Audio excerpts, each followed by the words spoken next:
people are joining.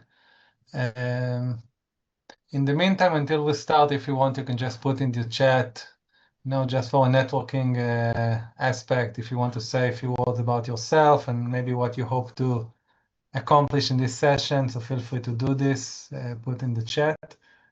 We have a very interesting discussion today and lots of great experts for cybersecurity and privacy. So we think this can be a very interesting conversation. So James, maybe you want to kick off the meeting and the session? Yeah, thanks, Adon, and again, thank you to MyQuest for hosting this session. And this sort of came out of some questions. I'm in the training business as well as most of the audience is here, and I had some of my own questions, and I just happen to have a network of people that are experts in AI, cybersecurity, and data privacy.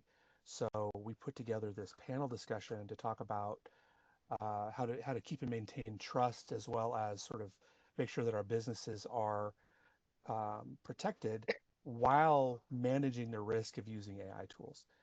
So we've got a pretty great, amazing panel today. Laurent Rozenfeld is an AI strategy expert. He creates cybersecurity games and other types of immersive game content using AI. And one of the things we'll be talking about at the end here is an award-winning game that he's got called Broken Trust. That is a cybersecurity awareness game that was actually funded by the Belgian government. Antonia Dumas is a lawyer, certified privacy professional, risk manager. She is an expert in all things data privacy and also in the cybersecurity space. Tony Richardson, our other panel member, is a AI risk and proactive mitigation cybersecurity expert. 30 years, I know he looks very young, but 30 years of experience. No apologies for me, Tony. I'm the oldest on the board. It's probably true.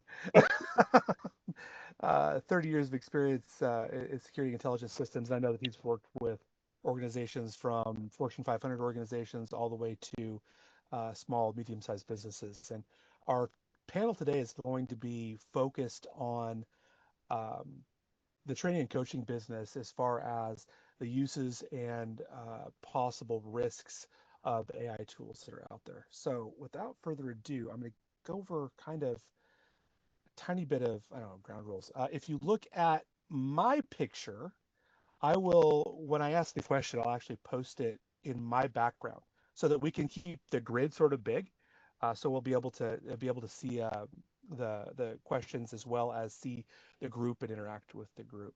So if you've got any questions, feel free to post them in the chat. I'll be moderating the chat, and we'll relay those questions. And if there's any clarification, we can just turn on your microphone and you can have it that way. We've got a pretty packed agenda. I'm going to ask about 6 questions, and that seems like not that much, but when there's this much information to cover, it's going to definitely take our full amount of time. So I hope everybody gets a lot of value out of it. So without further ado, I am going to get started. Let me pull up my notes. So the first thing, before we start talking about challenges associated with using AI in learning and development in L&D space as well as customer data, let's talk about the positives. What are some of the innovative ways that you're using AI? And again, talking to the panel here, feel free to enter your own for the audience in your day-to-day work when it comes to creating and delivering learning experiences. And also, what are sort of the benefits and what have you seen as far as impact goes? And let's start with Laurent with this one, since this is really in your wheelhouse.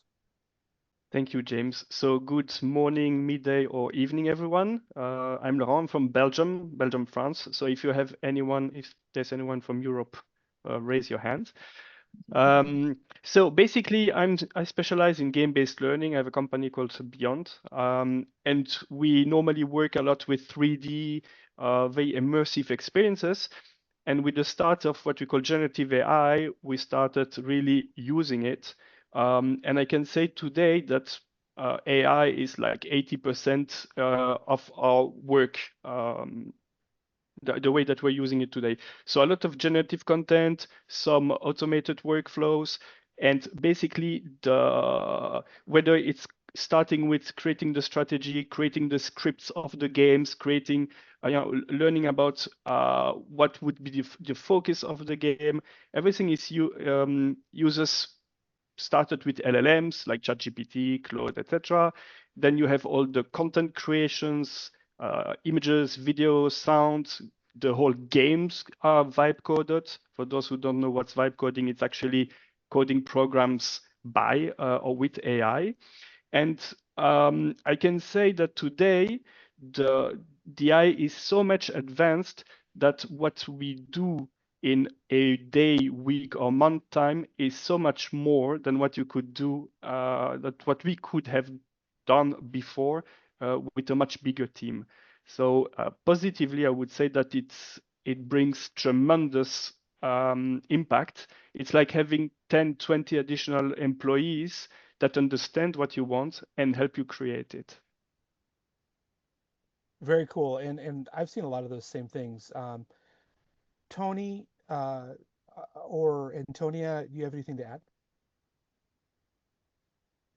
Yeah, I could jump in here, and I'll change my name to Antonia so we don't have confusion there. But yes, Antonia, many things that you saw that I do, right? Attorney, risk manager, but I'm also educator myself for learning and development for other, not just in law school, but also for other practicing attorneys, as well as really do a lot of programming for other small businesses. So in my day to day, right, even just staying on top of what's happening in privacy and cyber to build my content, I'm constantly leveraging AI tools, particularly, in cases where I have more control and I can be cautious. So for example, Notebook LM is one I use frequently where I can pull different resources and kind of control the universe of documents or links that it can then summarize for me. So basically saves me time. So I can pull, tons of material, get through it quickly, and then I can then do the deep dive in the areas for me to then fill out the, content that I'm preparing for a presentation, let's say.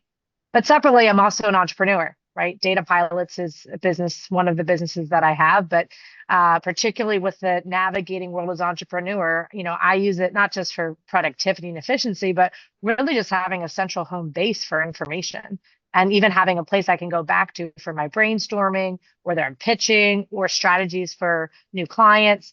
So for me, it's an everyday use, but I'm also very cautious and always before I put any data in or before I use it, being cautious to how much control do I actually have.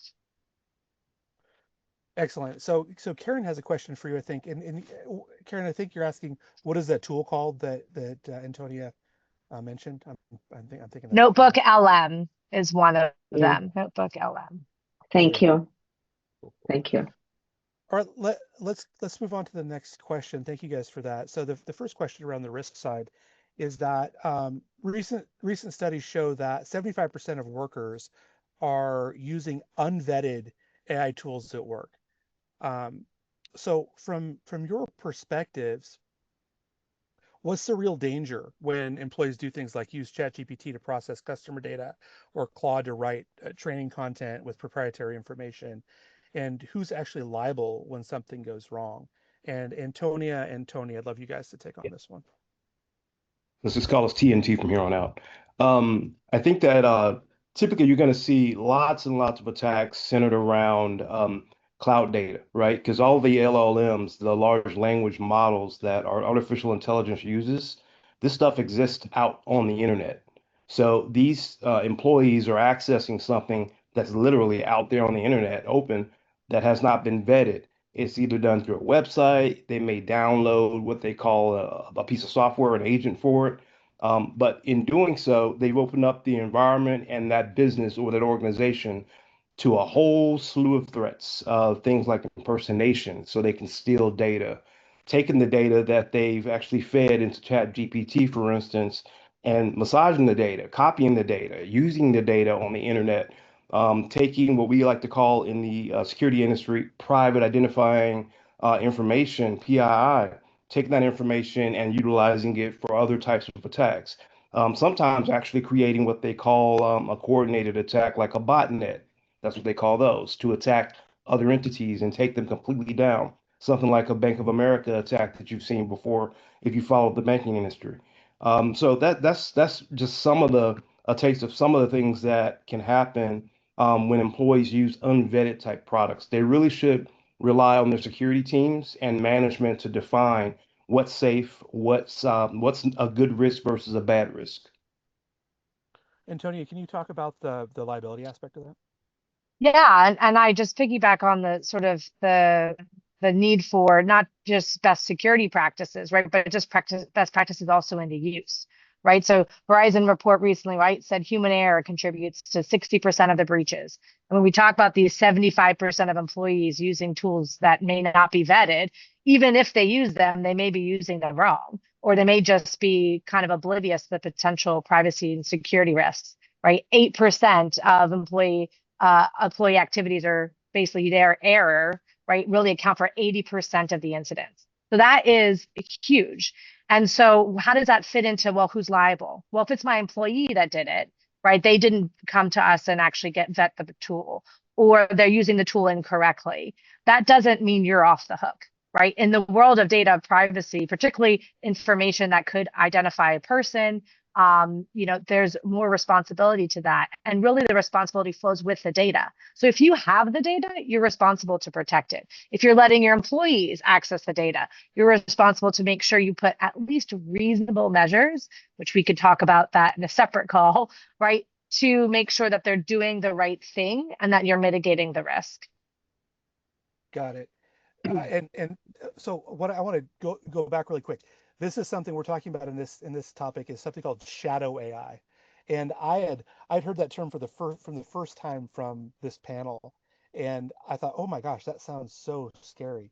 And what shadow AI is just AI tools that are not authorized for use or not vetted to make sure that they're safe before you're using them, as well as the ways that they're being used. Much to Tony's point earlier. May I add one item to that? Not just vetting, but when it comes Yeah. to liability, looking at the actual terms and the use, right? So look at the tool that you're using. They're most likely putting the responsibility back on you. I'd like to compare it actually. Go ahead. I'd like to compare it to social media. Social media, the internet and social media opened a lot of doors, especially for marketing. People started communicating first about themselves, but then businesses started communicating about their brand, about their products, about their services, etc., etc. And for small and medium enterprises or self-employed people, it's an amazing way to communicate because you have access to a very large audience. The thing is that you're responsible of the information that you put on those social media. And today, hackers use the information that you put there against you. Now, the use of AI is like social media on steroids. It goes beyond that. And because of that, it's very important to use the right tools and to use it properly, because otherwise you give much more content and much more tools to people that would like to do nefarious things against you. So James actually makes a really good point in the chat that if people don't have privacy settings appropriately turned on, that you can actually find some of the information that they're prompting by doing Google searches. So none of the information that you're putting out there, unless you're in a private model of some sort that is, again, well vetted, good terms, that kind of stuff, the information becomes public, basically, and that can be used. That can be used in very many ways, and one of those ways that it can be used is in phishing and social engineering attacks. So AI has made phishing and social engineering attacks 45% more effective by personalizing them at scale. Which, by the way, as a salesperson, I love personalization at scale. My business, I didn't introduce myself, but I'm James. My business is selling training and training technology products. So I love personalization at scale, but social engineering personalized at scale makes it far more effective. So, team, how do we balance embracing AI's productivity benefits while protecting ourselves against AI weaponized attacks that even tech savvy people can't distinguish from legitimate communications? And let's go ahead. Who wants to start with that one? You guys can feel free to take your Tony. pick. Tony, yeah, but Tony, I think this is for you. Tony Richardson. You say Tony or Antonia? Tony. Hey, okay. So, Some of the attacks that we see on the internet, especially with, like you said, the introduction of shadow AI, using intellectual property, taking intellectual property, actually Google searching it and seeing if it's available, it's really difficult. I mean, you don't know what's real, you don't know what's not. AI really opened up a huge can of worms with the ability to really just put whatever information you want to prompt out there, and feel free to do it. Some people actually have created relationships with AI chatbots or AI agents, which is open up, just them feeling comfortable enough to actually give it information that may be put the company at risk in doing so. It's really difficult to figure that out. In doing so, it really it needs to be a responsibility of the security team or whoever handles the information, cybersecurity, the risk, the legal aspect. All those things need to really be handled by the people that actually are paid to do it. The user can't distinguish what's good AI, what's bad AI, they know, in general what good information or bad information or information they shouldn't be feeding into AI possibly is, but there are going to be situations where it'll be such a gray area they really won't. So it'd be good just to make sure the controls are actually put in place before you even start thinking about doing it. So the first thing they should do is raise their hand saying, hey, I'm thinking about doing this. Is this safe? And this is where I think Antonia's got some good input from the privacy and risk side. Thank you. Yeah, I completely agree with what you just said, right? Especially when it comes to daily management of all the security, right? Because attacks are happening all the time, right? Yep. However, it's okay. Well, it's not just the security in the cybersecurity team or IT team, whoever is responsible for it. It's not just them. It's all of us, right? We're all part of the same organization that want to protect ourselves and protect our clients.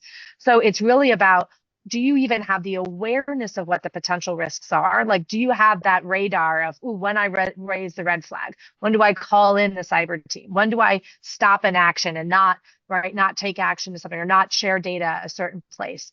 And so that is really absolutely key, because in the world of compliance, it's not, and especially in privacy where you're dealing with the people behind the data and not just accessing systems, right? When you're thinking about the people behind that data, the actual enforcement bodies and courts and all that, what they really care about is, do you have a defensible position? Did you actually take any reasonable steps, right? Did you do the best you could in your circumstances? Because many of the businesses here, you may not have a full, robust cyber team. You may not have a service provider that's helping you, right? But there are settings that you can adjust. There are resources you can go to get information, to know what steps you can take within your control. And so even just taking little action, that's going to put you in a better position, because privacy and cyber and basically data governance is all one sort of bucket, and it's all that we're on the same team.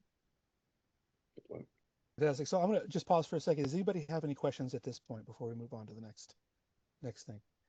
Is this, for me, this is like extremely interesting, because I'm thinking, oh my gosh, it seems really scary, but at the same time you're saying, no, let's just get informed so we know what tools to use and how to use them appropriately. So that's what I'm hearing to this point. I'd like to add something. Yeah, please. For me, the really the first step is understanding what AI is all about. People have to people have to understand, or everybody has to understand, that AI is here to stay, and it will be used in almost everything.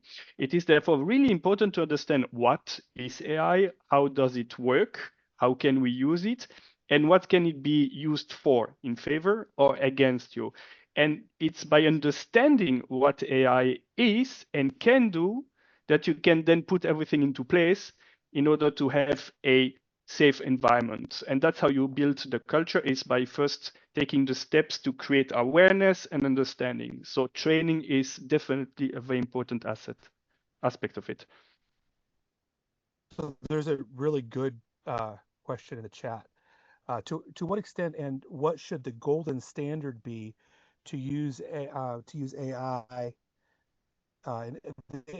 to prepare educational content, and how can we vet the best tools? I think that's a question for all three of you. So let's start with Laurent and then move through the rest of the group. Okay, so for me, and based on my experience, AI is amazing to help you build the structure, come with ideas, brainstorm, but it's not the one that will create the actual content for you. It doesn't matter which LLM you use, simply because there's too much hallucinations right now. The AI will create a lot of fake examples. It will not necessarily give you twice the same answer. For example, I'm working on a cybersecurity awareness campaign, and I'm using ChatGPT continuously. But I feed first the information to ChatGPT. I ask him to come with, mold it and come with a structure, and then rework it. So the golden standard, I would say, is trust the mechanism, but don't necessarily trust the content. That's why also, if you have platforms that say, okay, you want to have a training, just prompt the AI and it will create you immediately a full training, it's worthless. Don't trust that, because we're not there yet. It will have some good content in it, but also a lot of bad content. That's actually really good advice. And in the sales space, we were one of the early adopters of AI for doing things like helping write emails and those sorts of things. And what turns out to be the best practice is to, like you said, feed the content into the engine and let it help you organize it, put it in the right structure, those sorts of things. But the content needs to come from human beings, because that becomes our key differentiator at the end of the day. How do we vet those tools? Again, that's a good one for Tony and Antonia. How do we decide which tools to use when we're building educational content? I can jump in first if you Go ahead. want. So I'd say in addition to thinking about, it's one concept here is thinking about the purpose you're going to use it for. So when you say create educational content, right, are you just doing the research for you to then build out? Or are you, what exactly are you using it for? For me, when I'm looking at content, I gave one example of Notebook LM, right? When I'm building getting the resources and then building out the bones of what my presentation, let's say, would be, I personally do like a deeper dive, let's say, on a tool like Perplexity, collate that information, put it somewhere where I can sort of control it like a Notebook LM, and it gives me the sort of the high level, but then I go in to the cited sources and then I go in and do that verify before I even use a tool, right? For any, like if I'm thinking about the content that I'm actually going to provide access to my audience or users, right? I also think about, well, what's that platform? And for example, which is what Tony would likely tag on, is thinking about, well, is the platform I'm going to use, do they already have some level of security that they say that they maintain, right? Oftentimes they may refer to a framework like NIST or ISO, right? So in the tools that you use to create the content or to deliver your education material, right? It's just looking at, what do they say that they already have? Like, look at that before you use it. Right. I'd like to add that in the absence of there being one true authority when it comes to artificial intelligence and cybersecurity, you really want to try and stay with the main providers, right? So you want to stay with the Anthropics, the Googles, the Microsofts of the world. And the main reason for that, it's almost like if I can give an analogy of going on a trip, try to stay on the highway instead of trying to take back roads and be adventurous. Stay on the main highway. That way, you know that you know all the different exits. You know you're going to get there on time. It's a well-known, well-lit highway. You wouldn't if you don't tell. Also in AI, if you don't plan to tell like the barista at Starbucks something, then you probably don't need to feed it into AI either. So always taking that cautious type nature is very important from your side. But always looking, in the absence of an authority, look for something that's major, that's out there, that's a well-known tool that the masses are using. There's a whole bunch of offshoots you can go. You can go down the rabbit hole so many different directions, but staying with the main ones, you really can't go wrong. Yeah. So, May I add something? yeah, please. And then I've got another question that came out of the chat. So go ahead. Yeah, Go ahead. actually, I wanted I saw that James wrote that the accuracy of the prompt used is extremely important. Yeah. Definitely today it's the case, but it's becoming actually less and less the case, because the AI actually is trained to better understand what people want to say. And I notice it, for example, when I'm creating video content or even music. The prompts I had to be much more accurate a few months ago than what I have to do today, and today I get better results. So the whole prompting mechanism is going to change. Now, the other thing I wanted to say is that in the AI, you have two parts. You can all work cloud-based, so you trust ChatGPT and the others on the cloud, or you can install it on your own servers.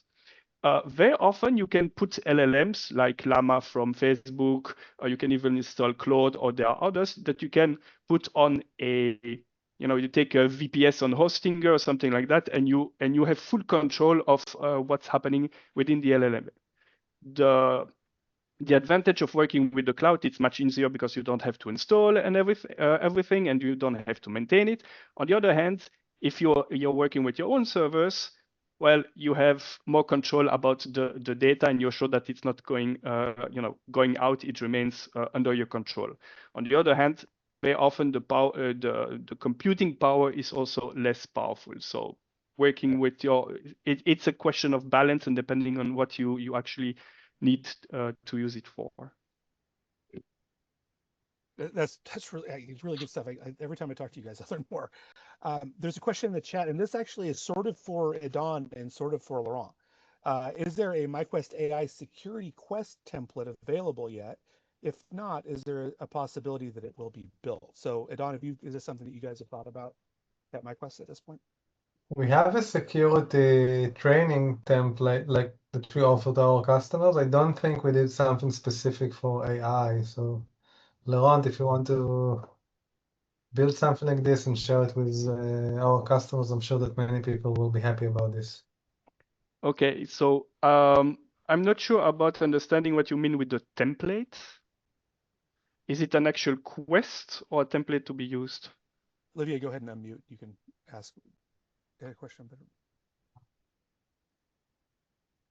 There are like 3 or 4 different templates that are preloaded that, like, when you click build a new quest, you can choose between, like, you can create a brand new quest, or you can choose from one of the templates available.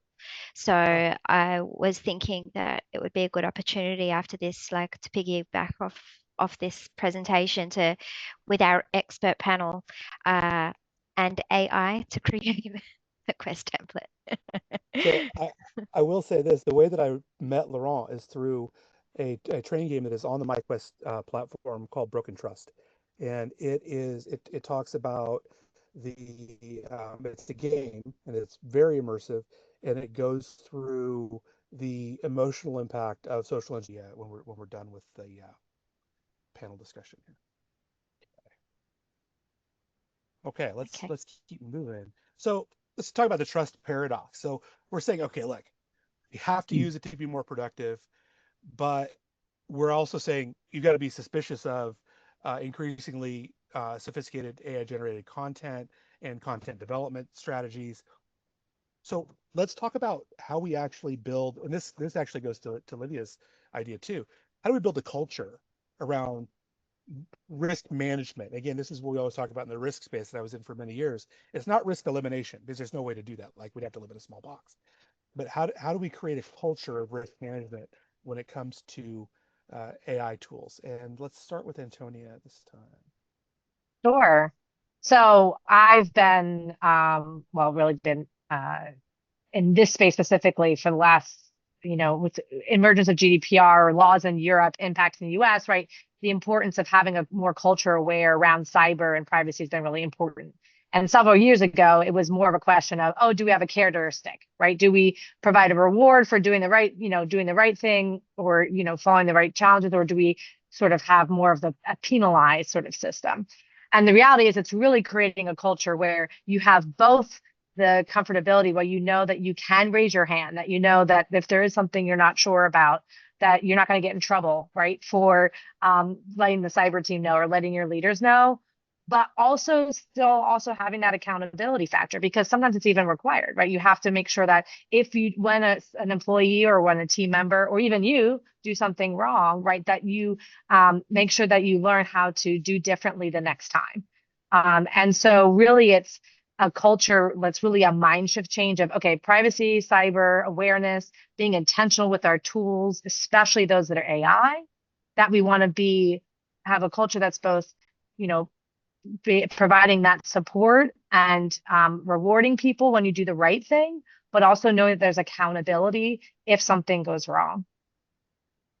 So I wanted to point something out too. We talked about earlier that 75-80% of the attacks that happen, whether it's AI generated or not, are a result of human error. And one of the things that there's a lot of research that shows is that there's a shame aspect to this, where people 100%. won't report an incident once it's occurred. They'll just kick the plug out of the wall or hope that nobody notices. And culturally, there has to be a culture of open, honest communications about these things, because what you don't want is a cascading effect of Yeah. errors. Anybody have anything else to add to that sort of topic? Yeah, I'd like to add that I know with some of my larger customers in the past, you've got a security operations center that sits there and they're doing a 24/7 by 365 monitoring and management aspect of the infrastructure. So they see all of the activity that's going on the infrastructure within the network. So when it comes to an operation, if there's something that a user does that causes a cascaded type of attack on the entire network or on all the other computers and on the business as a whole, they're going to see it. And usually there's always been that, hidden the top of the hand type of approach of, you told me about it, thanks for coming forward, but it's still bad, or it's a shaming type aspect. I think that, having users take a part in such an active type of equation is the best way. Something like user scoring is something we're introducing into the market where users that know more or learn more about cybersecurity or AI or risk or governance within their own business, they get a higher score. The more campaigns that come out for the users to learn more and have awareness and training, the more things they complete, the better they are at what they do. Then, it's not going to be such a, slap your hand type of environment. It's going to be more of they're actually participating in the overall health of the risk and governance in an infrastructure or a business. Right. And I think also that James makes a really good point. It's really important not to have a punishment forward model. Right. Like if somebody makes an honest mistake, hey, look, if your boss calls you and it says, hey, my corporate credit card stopped working.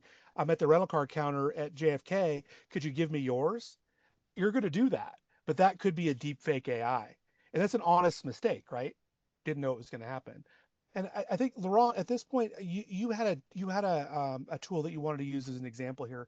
Could you share that with the group, please? Yes, in a minute, I just wanted to add something just before. Um, Today, everything goes extremely fast, especially with the AI and NVIDIA that create more and more powerful computers. And you have more and more tools that come. A few years back, if you wanted to use an LMS, you had a few.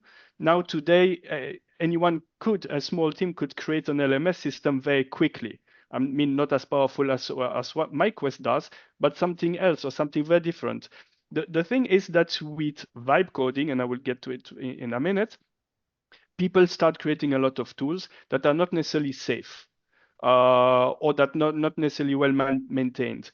And it is, from one side, it's very important to know what are the new tools that coming out, okay? Because a new tool could make a huge difference for your business, maybe something very specifically. For example, if you're in the concierge industry, or if it's in sales industry, there's a new training tool that can be very effective and efficient. But on the other hand, it can be also risky using them because they have not been vetted, for example. So from one side, I think that curiosity, in a culture of curiosity is very important, but it has to be balanced with a culture of protection, and be sure that before actually starting to use those tools that you have a safe environment to test them. Makes a lot of sense. Voilà. Now, coming back to the vibe coding. So for the games that I develop, I use a lot of vibe coding. Different tools. I like testing all of them. And specifically for this webinar, I created a little tool that I would like to share with you. One second. First, everybody knows what vibe coding is, but you're the first one, Laurent. You were the one that taught me what vibe coding is, and that's coding using AI prompts rather than having to actually know how to write code. So you have in vibe coding, you have, for example, you can vibe code with ChatGPT, you can do it with Claude, you can do it with basically most LLMs, and then you have other platforms like Lovable and Bolt that are maybe the most famous that let you put different models in the same place. The advantage of vibe coding is that you can actually develop full games or even full applications without the knowledge of coding. Actually, I suggest anyway to understand a little bit of coding in order to be able to solve all the issues, because the AI is amazing, but they also make mistakes or hallucinations, and because of that, you can spend also a lot of time trying to solve an issue which a technical, an engineer or programmer would solve in a minute of time. So I created a little application that I would like to share with you. And this application will actually show another version of what I'm going to show to you. So I think, James, are you going to put it on the chat, or should I? You go ahead and put it in the chat. Okay, so I will put the link in the chat. I will ask you, well, to click on it. I mean, it's, hold on. Come on. So this is actually part of what pictures. Okay, this is part of the cybersecurity campaign that I'm creating. Okay, and you will get on an official newsletter. I will share my screen too. Hold on. Well, share screen, it will be easier. So you should see this page, which is actually the cybersecurity news page.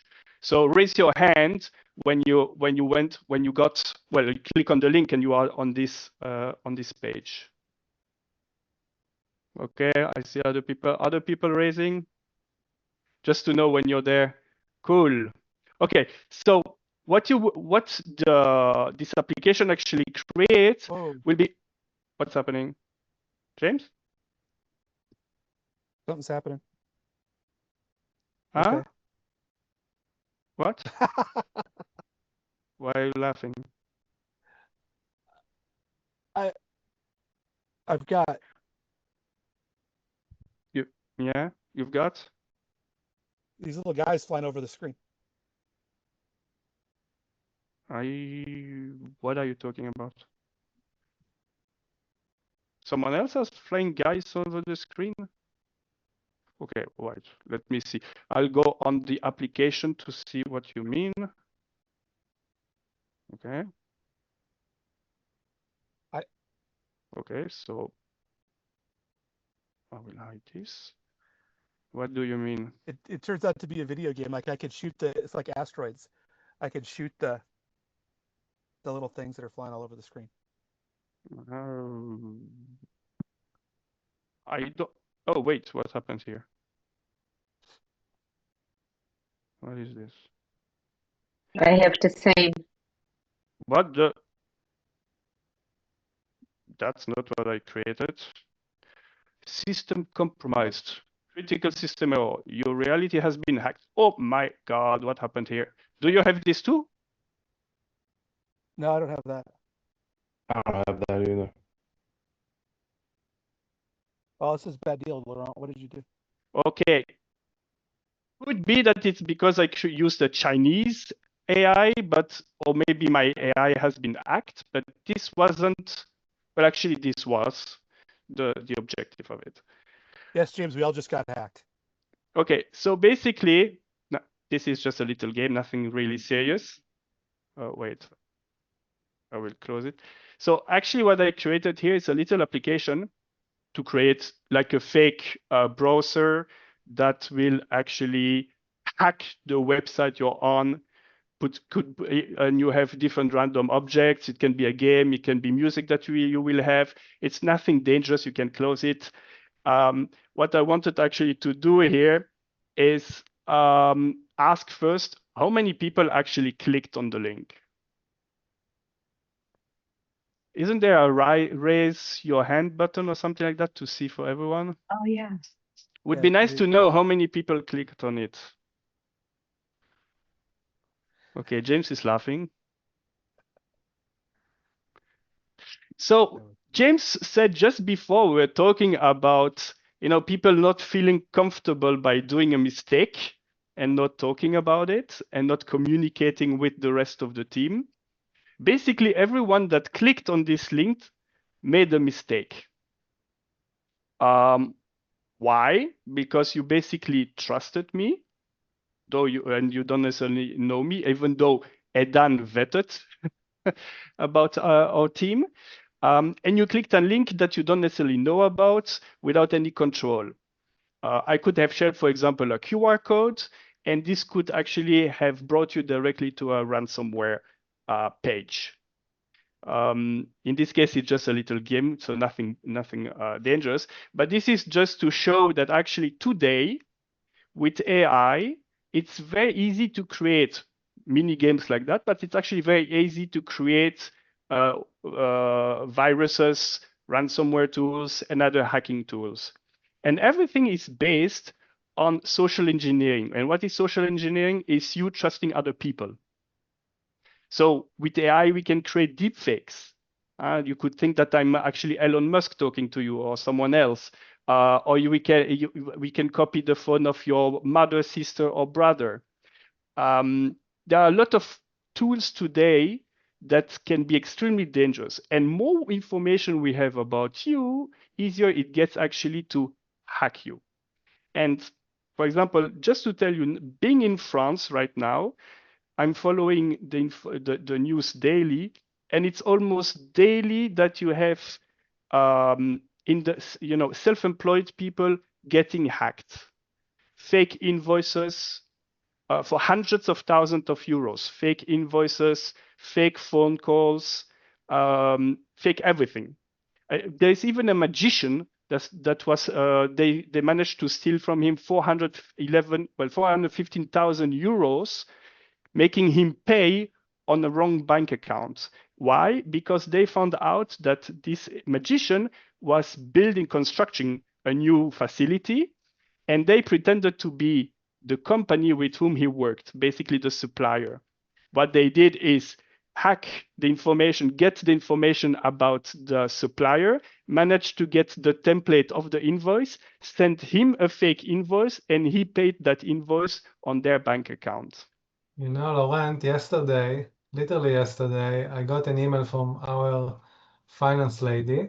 She got an email from someone that, like, I wrote that email, it wasn't really me, that told, basically the email said, I wrote her, I'm so sorry that we are delaying on paying this invoice.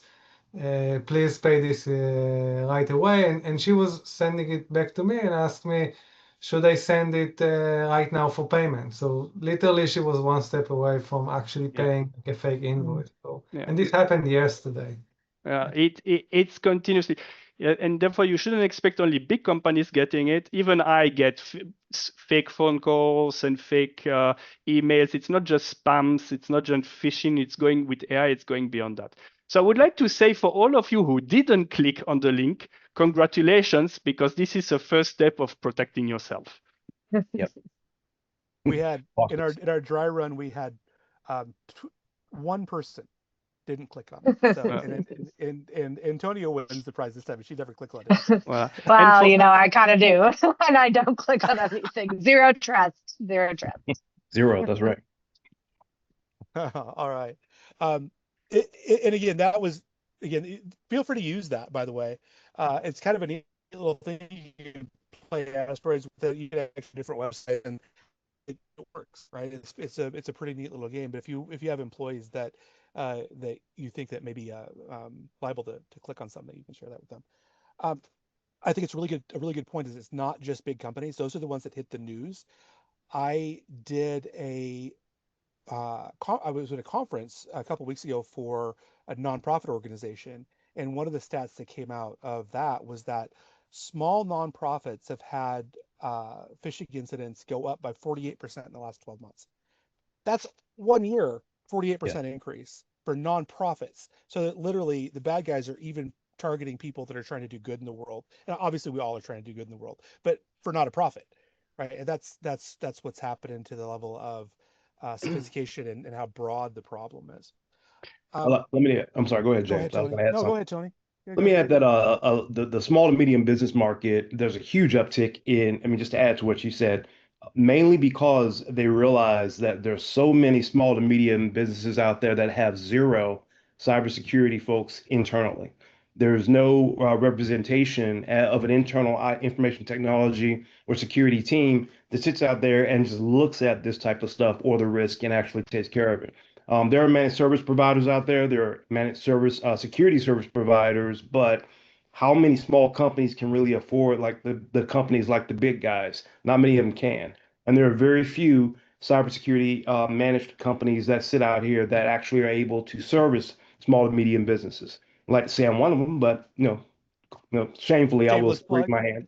But yeah, we do Shameless that.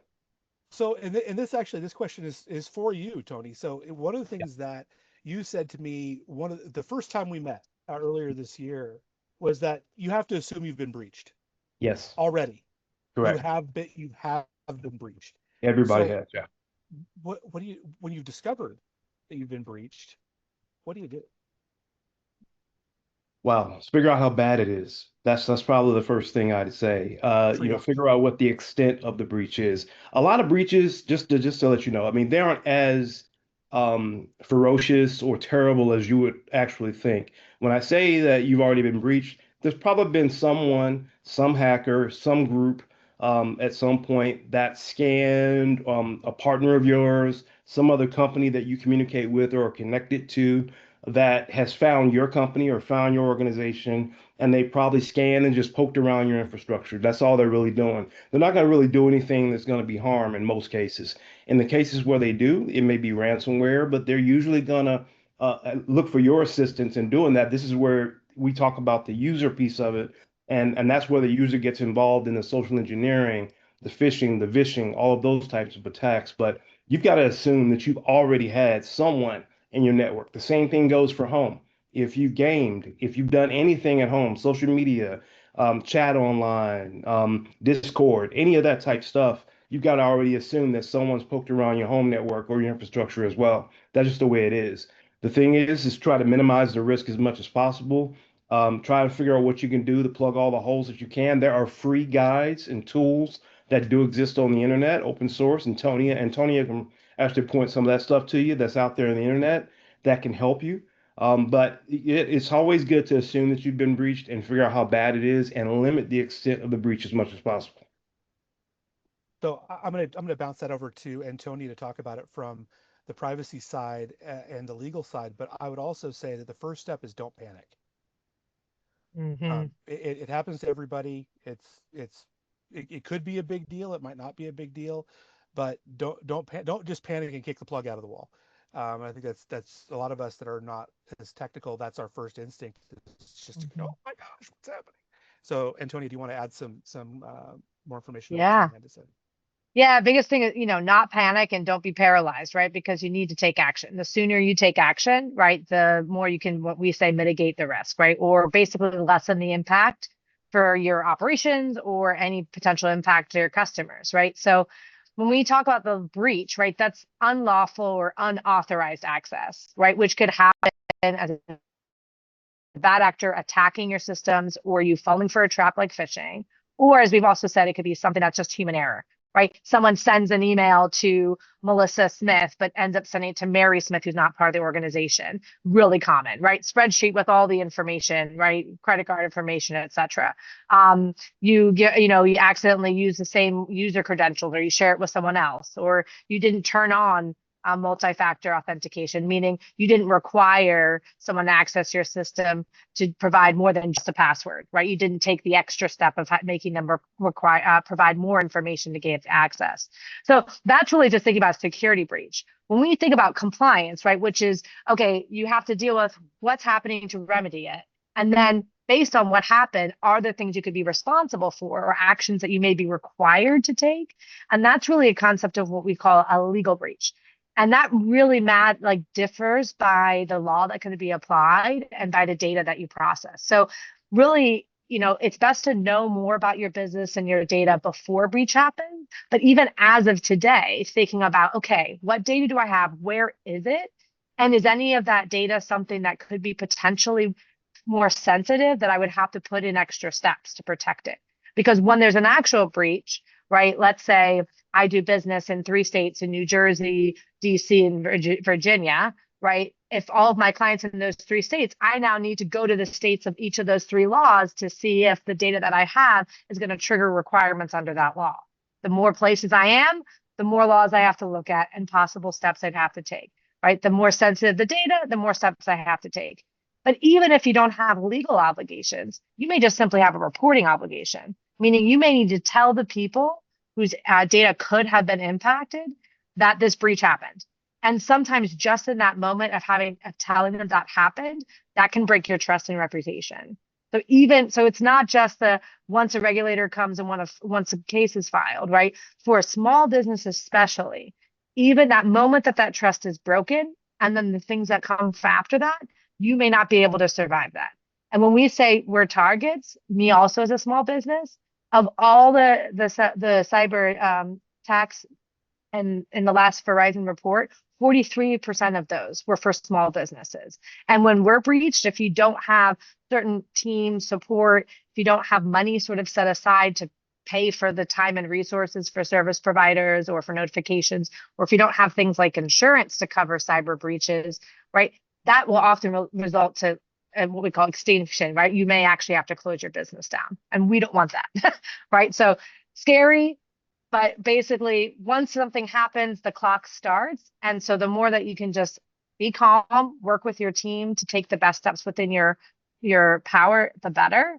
But preferably reach out to us before that stuff happens. I actually, go ahead. Just a little thing. I actually saw another webinar today about cybersecurity with Microsoft, someone from Microsoft, and he said that today, now or since the last month, attacks against SMBs grew over 53%. So Wow. now the main group, we thought that it's more the government institutions that get attacked, but actually today it's really the small and medium enterprises. And the average cost just for ransomware is between $150,000 and $7 million. Wow. So this all feels really overwhelming. And for the sake of time, you guys get one minute each. If you had to do one thing, like there's so many things, but if you had to do one thing to help protect against AI-enhanced social engineering while still leveraging AI's benefits, what would each of you do? Just if it was one thing. And let's start with Tony. It's a great question.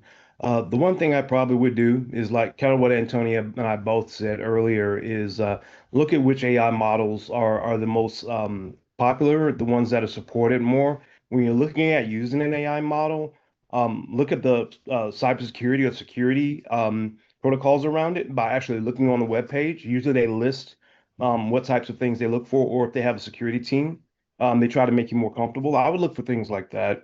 It's very difficult to distinguish otherwise. Antonia? I have to know your business first. So before jumping into any AI tool, understand what's the purpose you're going to use it for and what data you actually going to input in there, right? For some clients, you may not even be able to use an AI tool, or you may be limited to which data you can use it. So before that, just understand what's the purpose for the tool and the data to be used. All right, and Laurent. Yeah, to add on top of Antonia, there's a study, I think, from MIT that said that 95% of the AI projects within companies fail, and it's simply because the companies don't really know what to do with it. For me, the first thing with what Antonia said is get educated about the topic, understand what's AI, learn about it, follow some, if needed, some courses or some tutorials, understand what can be done with AI so that you choose the proper tools related to what you actually need it for in your business. And also, you have to be sure you have business and you have your private life and private usage. Try not to mix both of them. Got it. So thank you guys. And here's what, if you've got any more questions, feel free to shout them out now. We are right up against time. I want to be very respectful of that. But I will say this, each of our panelists has put together, a free or low cost offer to get some additional information from Laurent and Broken Trust. So to Tony and Antonia doing some evaluations. It's worthwhile to talk to them. This group, I don't have a dog in the head. I just like these folks a lot, and they've helped me a ton.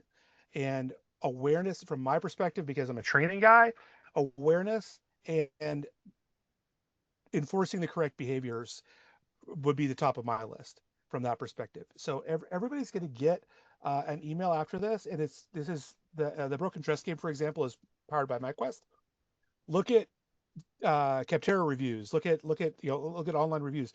Don't take our word for it. Before you click on that link that we're going to send you, do a little bit of research and make sure that MyQuest. We know MyQuest, right? All of us do, but make sure MyQuest is a reputable organization, which they are. We wouldn't be working with them if they aren't. But take a look at those offers as a sort of a call to action after the fact. If there's any additional information that you need, all of our email information will be in that communication as well. Thank you all for attending, and we'll stay around for a few minutes if there's any questions. And other than that, I guess everybody have a great day. And again, thank you so much to Adon and MyQuest for hosting this event. Thank you. Thank Bye, you. everyone. We'll Bye, open up to everyone. questions for anybody who wants to stay. Well, I saw there's a question about ChatGPT, the difference between the free version and the paid version. Yes, difference. There definitely is a difference. It's also based on the power and the features that you have with ChatGPT. Now you have to know that there were studies to find out how secure the different LLMs are, one versus the other. So the safest one to use is Mistral. It's French, so it follow all the privacy related, European privacy related regulations. So Mistral is considered number one. ChatGPT is considered number two, but it's already much lower. You have to know that people manage to get public information from ChatGPT, even from paid users that put all their data on private. The worst one is today. It's maybe some lesser known, but it's actually Gemini from Google. Google doesn't really care for now about doesn't seem to care so much about data privacy. So if you're using Gemini, don't use any sensitive data with it. I would just add, which is how I kind of think about organizations, and I also help others, is look if they have any existing like certifications, right? So their privacy policies or terms of use will talk about, hey, these are the standards or things that we have. And sometimes they'll refer to a specific standard. In privacy and cyber, we've had existing ones for NIST and for ISO, really more specific to security controls or data privacy practices, but there are also newer AI risk management frameworks that companies are starting to also like adhere to. So you want, AI is just heavy data processing. So you want to be sure that they're thinking about data and security generally, and then the heightened risks around AI. And the more choice that you have also and the ability to, adjust settings and things like that, the better. And you're usually not going to have that with a free tool. Unfortunately. Antonia, there's a question in the chat for you specifically. Have you tried, I think it's Liquidus for legal items? No, so I actually do the least amount of actual legal practice today, intentionally. So I'm not using that, but I'm happy to, I ask my colleagues what are they using on a day-to-day, but I work in really forward, compliance, and I've been heavy in my business. But happy to, if you decide you want to set up a call with some of the offers that we have and your curiosities around what tools you're using or questions you should be asking, I'm happy to help. Yeah, and it's worth it. Like, learned so much just talking to you, prepping for this webinar or this panel discussion. Anyone else with any other questions before we sign off? All right. Well, again, thank you all so much for your time. There will be a follow-up email. Make sure you take a look at your other folder if you're using Outlook. Sometimes these things end up in that folder. Which is the bane of salespeople's existence. So take a look at that, and we look forward to speaking with you again in the very, very near future.